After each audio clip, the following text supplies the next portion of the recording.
Welcome to the Traveling Professors. I'm Professor Bob. And I'm Professor Sheri. And together we are the Traveling Professors. Well, let's see where we're headed here. Here's our map of Greece. And we're going to be going from Athens to Delphi. Now, in ancient times, there were two ways to go. Now, they had roads. Here's the route that we took from Athens to Delphi. So that would have been by cart, horse, mule, walking. You could also come over here to the Gulf of Corinth and take ship to one of the areas up here and then walk up the mountains, down the valley, and up the mountains again to get to this site. As long as this trip was, which was about 2.5 hours, walking it would be just incredible. And of course, everything along the way has historical significance. Our guide, Catherine, talked about all the different things that we were passing by because we go by Thebes, we go off one side, there was where a marathon took place. So it's quite extensive.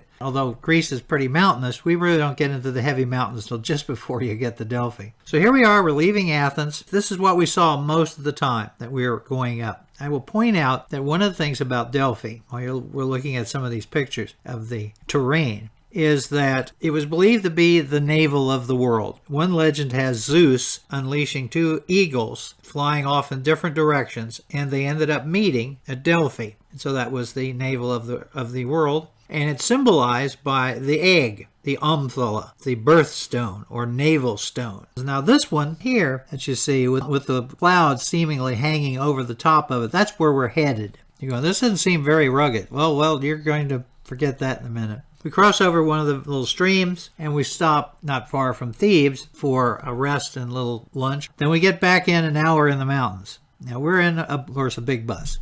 And you got great views, but man, I tell you what, that road was relatively narrow, and it got narrower as we went along. So here's one of the towns that we passed through. Then we get closer to the mountains with the clouds overhanging them. And as we get into that range, they still continue to get taller. And then this was the last town until we got really close to Delphi.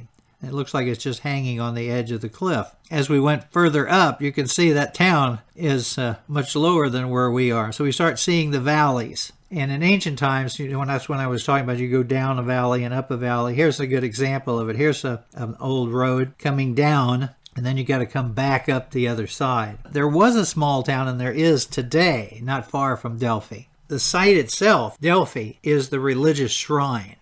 And then this picture, you can barely see the water right here from the Gulf of Corinth that comes up here if you're going to go that route. And then we get just about to the temple area, and I got this picture from the back. You can just see it a little bit. This is one of the earliest shrines in this location. This is the sanctuary of Athena Pronaia. Now, we did not stop to see the temple complex and the gymnasium complex of Athena Pronaia. So I've got some pictures that I've been able to find of it. But here's a schematic of it. The earliest temples are up in this section here to the right, and they go back. They found Mycenaean goddess statues here that would be 1600 BCE and possibly even earlier than that. But this was the first set of temples constructed. They are destroyed in a massive earthquake that took place during the Persian War. And then they were rebuilt 370 to 360 BCE. And this would be the group that was then constructed right over here. These are the newer temples. And then we have these odd ones in the middle, which is a little easier to see from the aerial photograph. So here's an aerial view of it. And you're going to see two interesting aerial views. This is when they really weren't as intensively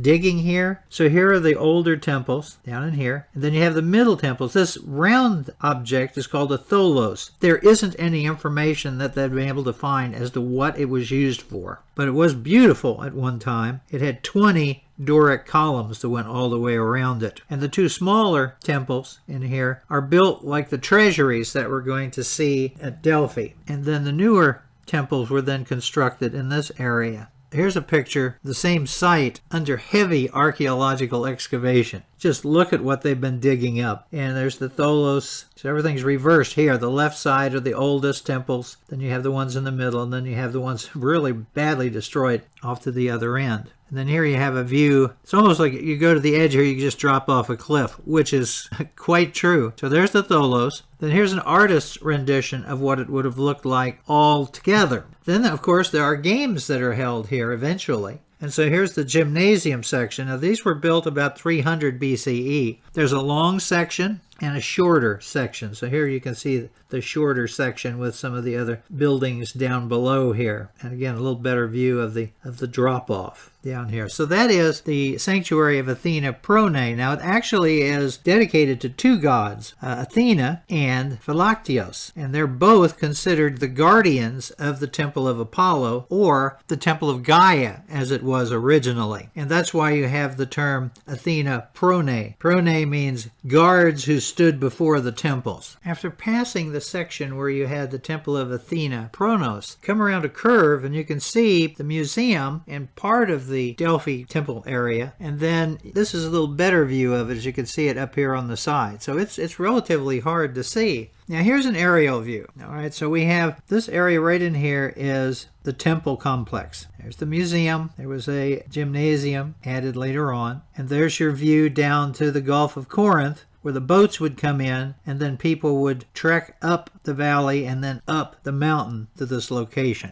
I'll give you a little background to this. Now, this is run by Apollo is in charge of the temple during ancient Greek times. However, it originally, according to the Hesiod, which is the master book of where all the gods come from, the first diviner at Delphi was Gaia, the mother of the gods. And then she then gave it to her daughter, Theseus, and then she gave it to her daughter, the Titaness Phoebe, who then gave it to Apollo and gave him his surname, Phoebos, as a birthday present. And then Apollo took it over. But of course, for Apollo to take it over, he has to kill the monster that guards it. So he ends up killing Gaia's guardian, which is the giant monster Python. Now, they're both technically gods, but he does kill it, and that means that he has blood on his hands. So he has to leave for 8 years and do penance. He actually works for another king until he is finally cleansed of his sin, and then he is able to come back. And he's back most of the time, but there are several months out of the year where Apollo is not here and the whole site is empty. But here's another view, and you can see how it works. Here's the entrance to the temple complex, which is walled. They put walls up later on. The entrance in is called the Sacred Way, and literally all along this route are buildings of treasuries, shrines to famous people from various cities, all sorts of commemorative things, with, of course, each city-state trying to outdo each other. And then you have the big building, which would be the Temple of Apollo, with the Delphi Oracle down inside of it. And then there's the amphitheater, and then you can go on up. There's quite a bit to see. The problem you have at Delphi is very simple. You saw the mountains that we came up on. Well, they have earthquakes all the time. As a matter of fact, there was a major earthquake that stopped the Persian army from coming up here, and they decided that they would just leave it alone. So there's a lot of damage to these buildings through earthquakes. There's a lot of damage through rock slides. As a matter of fact, and I'll talk about this next week when we go into the Temple of Apollo, where the Temple of Apollo sits is a meeting of two fault lines, two geological fault lines directly underneath that temple. So that's one of the reasons why this is a very seismically active place. Now here's a drawing that shows all the buildings as you're coming in the Sacred Way. And then here is something that you'll see frequently. I'm going to use this one when I talk about the different things that we see as we go into the site. Because when you come in, for the most part, a lot of these buildings are gone. So I'm going to talk about some of the buildings that have more pieces there and show you some of the artifacts that have survived where they would have been located. But let me give you a little background to the Delphi Oracle, because I think most people believe that you could just come here anytime and see the Oracle. Originally, the Delphi Oracle, you could only see her. Now this is before the 6th century BCE. The oracle spoke only once a year, on the 7th of the month of Bistos, which is February and March. That would be Apollo's birthday. 1 day out of the year. And they had a protocol so that you would line up, and city-states had priorities, kings had priorities, and then regular people, if there was time, would be involved. So obviously, if you think that for 365 days out of the year, you can go here and have a prophecy, it didn't happen. Just think all that walking for that. Well, then after that time period, after the 6th century BCE, that predictions took place 9 times a year, only once a month, and on the 7th of each month, but no predictions were done during the 3 winter months when Apollo traveled away. You can imagine people coming up here wanting to get a prediction and not being able to get the oracle's prediction. Well, there are all sorts of other little vendors of prophecy in this area. So you could go up here and find other ones. For example, there's a man named Panosus who discovered the art of reading the flight of birds to give you predictions. Delphios discovered how to read entrails. So you make a sacrifice and you look at the guts of the animal and make your predictions. Amacleton introduced what is called dream reading. And then Parochia, there were various priests of Parochi who could read the future in the flames of funeral pyres. So when you burned your animal or your sacrifice, they would make predictions based upon how it burned and what happened. Then you have the Thurian nymphs who foretold the future by throwing dice, sacred stones, by lot.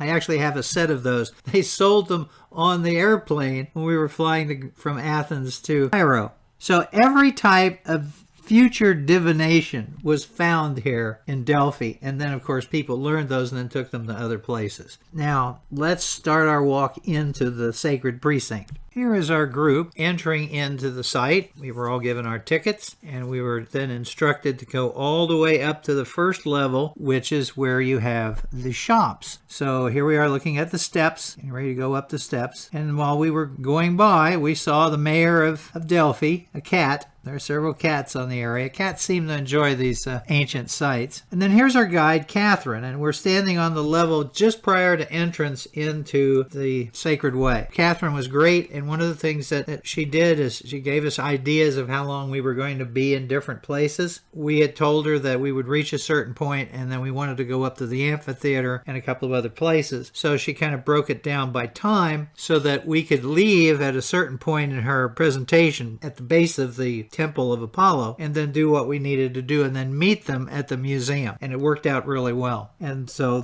she's on one side and there's one of the areas where the shops were. On our chart, here is what we're going to be looking at first. This is the vendors area where if you want to buy things, you're going to need a sacrifice, you're going to have to buy a bird, whatever you need, buy clothing, buy a souvenir. They sold statues of Apollo and all sorts of other things there as well. But this would be the official one. You paid high dollars to get this spot. Here is what it looks like. You have each of these stalls, and you can see that still have some of the columns. And here's looking back. There's not a lot of columns here. And then, of course, here is a kind of a frightening view. You're looking up to the top of the mountain, and of course, any kind of earthquake or just trembler might cause some of these rocks to come rolling down, and it happened all the time. There are statues that were just flattened by boulders. There were buildings that were, had their roofs taken off, and I'm sure people were killed in the process. Fortunately, nothing happened while we were there, so it's time to enter into the sacred city. So here we are, we're getting ready to enter into the sanctuary area. So as you go through the main wall, you see the set of steps here. We go up the steps and we turn to our right. On the right hand side, you see this very large base. Stood there was a gold bull that was given by the Corcyraeans in 480 BCE. But as you can see, there's nothing there now. But when you go into the museum, you can see the bull. Here is the pictures that we took. What happened was, and it happens frequently, they had a little earthquake and a boulder ends up crushing this thing. Well, again, it's been donated to the gods, so it's the gods. They can't just melt it down. So they buried it on the site, which is what happens when you get damaged items. You bury it on the site because you can't take possession of it. It's the gods. So this is what's left of it. So here's the head of it, and you can see that they have some of the legs, and then pulling back, you can see the rest of the pieces that they have of this particular object. Everywhere you went on the sacred way, there were statues and buildings Now when you go into the place, you can see as we came in, you don't really see much on the left-hand side. Let me explain what that is. Now today, this area that you see between the entrance and the first treasury is just basically just the foundations of the buildings. You have the little semicircles where those statues would have been, but frequently there's nothing there except a pedestal at best. Now over here on the side with the bull, we have this stoa of Sparta's, and that is in commemoration of their victory over the Athenians at Agios Patome. Well, you say, why in the world would they put that there? Well, that's because directly across from their statue, and the statues in front of that building are actually commemorating the leaders of the Battle of Marathon, including Miltiades. On the left-hand side, you have the Marathon people. Then you come up to the next section where you have the Argives. Now, the first one is known as the wooden horse. That is from Argos. Then you have what is called 7 against Thebes. Next to it is semicircle. The statues of the Epigons, which are dedicated to the Argives as well. And then directly across from it in another semicircle right beside the Spartan Stoa is mythological heroes. And that is also an offering of the Argives. So there's a lot of, shall we say, political posturing right here at this particular point. And then we come up all these buildings, and those are known as treasuries. The treasury that we're going to look at is the treasury of the Ciconians, and you see it right here with the little columns on it. And what we have left is we have basically the foundation. So here we have a little explanation stone, and then we have the actual base. So here's the foundation of that particular treasury. So then we move on up the steps a little bit further into the kind of the heart of Delphi here, and we come to the treasury of the Scythians. Now what these treasuries were, sometimes they housed artifacts donated to the gods from battles and whatever else. Sometimes they actually held cash and money that was protected by the gods and everything else. This place was sacrosanct. You weren't supposed to do any harm here. So sometimes people did put some of their possessions in this particular area. This one, as you can see, has this foundation, once again, with the front end of it. Here's an artist's drawing of what it would have looked like. So this is what you would have been facing from the street. And you see the caryatids in front. And then this is an artist's rendition of the side of it. And you see there are objects laying on the outside. Again, those are other offerings that would have been brought in by other people or by the citizens themselves. And in some cases, they're just piled in place. So that's what the treasuries look like. They're relatively small. We're very fortunate in that the Athenian one that we'll see in just a few minutes was almost completely complete. So what we're going to do now is we're going to turn and start heading up towards the temple. Now as we're walking up towards the Athenian treasury, we come upon an omphalos, the egg of creation, the center of the world. So here I am standing next to it, and then here's a shot of it without me, but I want to give you a little idea of how the size worked. And you'll find these in different places. There's a couple of more in the museum. And then here's looking up the sacred way to what is the treasury of Athens. If you went there in ancient times, here's an artist's rendition of what the side of the Athenian treasury we were looking at would have looked like. So again, we've got treasures, we've got things that are brought up by the Athenian government, people of Athens, commemorations, all sorts of different things. And here is where it is located on our map of Delphi. And this temple has probably more than 90% of it in place. They were able to put it back together. You can see they probably added a couple of pieces of columns to hold it in there. And then here's a view looking into it. This would have housed all sorts of artifacts. It would have housed money at one time.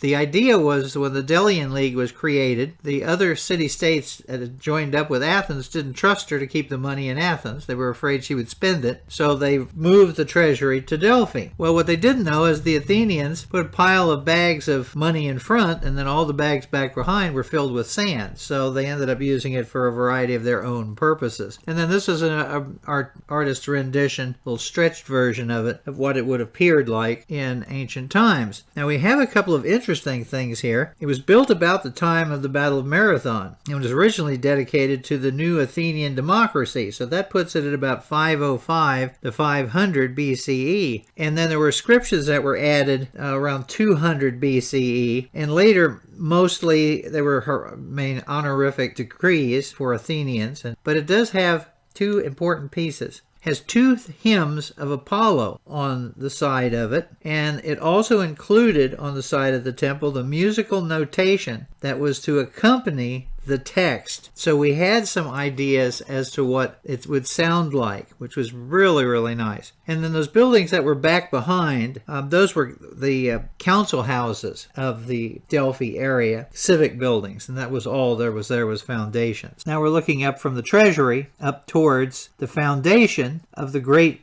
temple of Apollo. So far we've just had a few monuments and a lot of buildings. Now it's going to get a little more intense. There's going to be a lot of individual items. So our first step after the Treasury of Athens is the stone. Now this stone is referred to as the Sibyl rock, or the rock of the Sibyl, which ancients believe the first mystical diviner that came from the Arthurian Asia stood on this rock and gave a prophecy. And this is not where the Delphi oracle gave her prophecy. She would do that basically in the underground area of the Temple of Apollo. But this is the area where Apollo would have hidden, according to legend, to ambush Python when it came out of its cave. Because remember, it was supposed to protect the Temple of Gaia, which is basically just off to the right-hand side of this particular location. So a lot of mysticism involved here. So then we move on up a little further and we come to the column of the Naxian Sphinx. Now this would have been constructed by one of the Naxian groups, one of the islands, and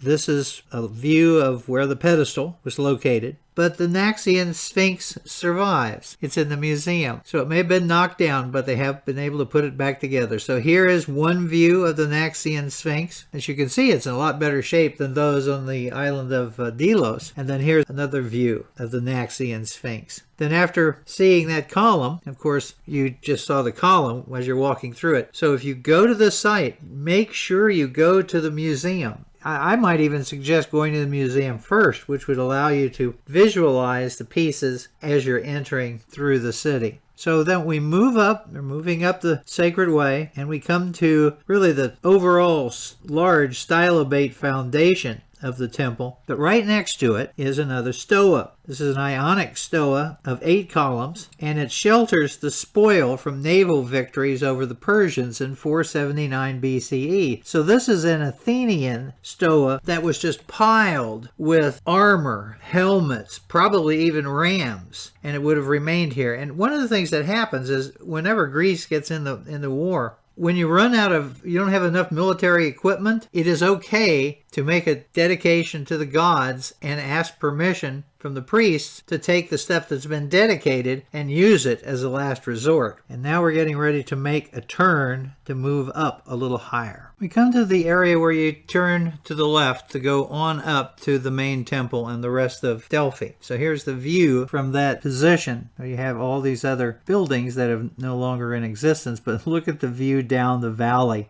Just how high up we are and how rugged the terrain is. And remember, if you came over the mountains, you had to go down the mountains, across the valley, and then up the mountains again. And then I turned around to take a picture down the Sacred Way back towards the Treasury of Athens. But what we're going to do next is we're going to go down the whole length of the base of the Temple of Apollo. And this is where Sheri and I will part ways with our tour group temporarily, because she told us that at this point, that after she's finished giving some explanation, there was X amount of time to wander the site. And we didn't think it was quite enough time, so we had told her that we would leave a little early. She said, that's fine, just make sure you meet us in the museum. So this is what you see as you're walking down that reinforced section holding up that temple. Look at the magnificent rockwork, exterior rockwork, which covered over the main rockwork. And then this is a view looking up at some of the columns that are still standing from the Temple of Apollo. And then this is a shot of our group going all the way down to the other end, which is where she's going to talk. And that's the thing that really was a concern, because it took quite a while just to get down to the other end. That's why we're at the end of the line. so that we can escape without making it look bad for our guide. And when we got to the end and she started her discussion, you can see this. This is part of the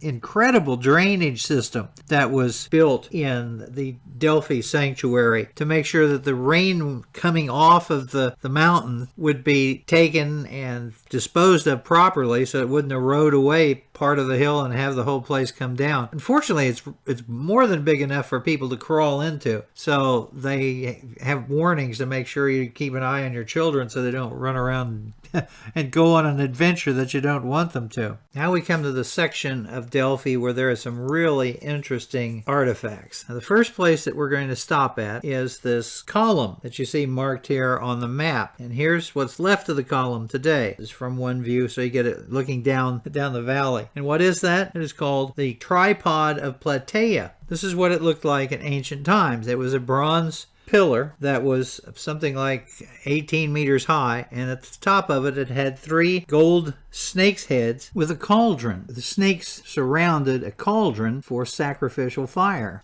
That was to commemorate the victory of the Greeks over the Persians at Plataea, and it was inscribed with the names of the 31 Greek city-states that participated in that battle. Of course, Thebes was on the other side, so they didn't get included. Now, it was removed from Delphi when Constantine moved the capital of the Roman Empire from Rome/Milan to Constantinople. If you want to see it, it still exists. And here's a picture of it where it's located now. He had it brought to the Hippodrome, to the chariot race venue in Constantinople, where it was placed on the spine of the chariot racing venue. So that is still there. The bronze part of the tripod is still there. Only one of the snake's heads survives, and it's in the Archaeological Museum there at the Topkapi Palace. Unfortunately, it was not on display when we were there, so we kind of missed out on that. Then the next thing is the Great Chariot. Now, the chariot would have been located on this particular spot, obviously put up on a higher pediment. It was all bronze. It was dedicated by Rhodes to Helios, which is, of course, Apollo as the sun god.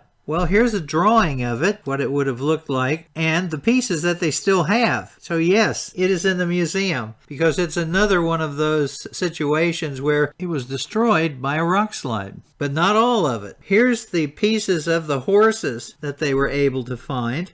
There's one side of it. Here's the backside view. But the charioteer, for the most part, made it. So this is the front view and the back view of the charioteer. You usually see this in most art books on Greek bronzes. And there's a view of it close up from one side. And there's our tour group with behind Catherine, our guide. So that was the chariot. Well, then we go a little bit higher and we go to another column. Now, this column is known as the column of the 3 female dancers. But if you're on the site, this is what you see. There's where the column would have been located. It's a little disappointing. Then you go to the museum.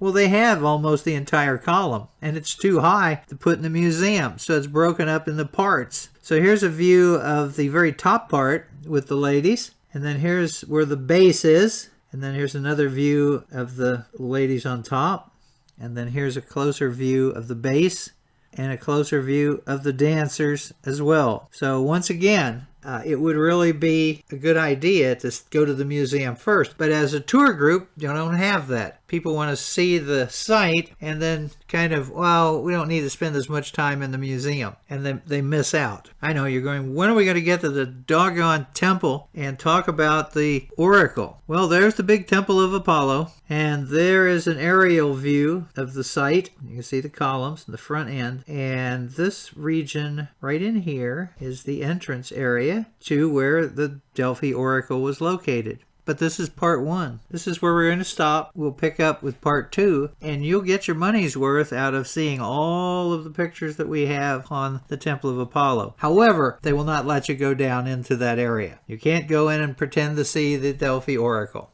Sheri and I hope you enjoyed the tour. Please come by our YouTube channel at Bob Packett, and please subscribe and leave some comments. Thank you very much. I've been doing podcasting on history for over 15 years. I've got over 4,000 shows, and I've done CDs, which of course can be sent out as USBs. So if you would really like to get more on history for free, then come by my website, as you see here, historyaccordingtobob.com, and see what's there. So thank you very much again.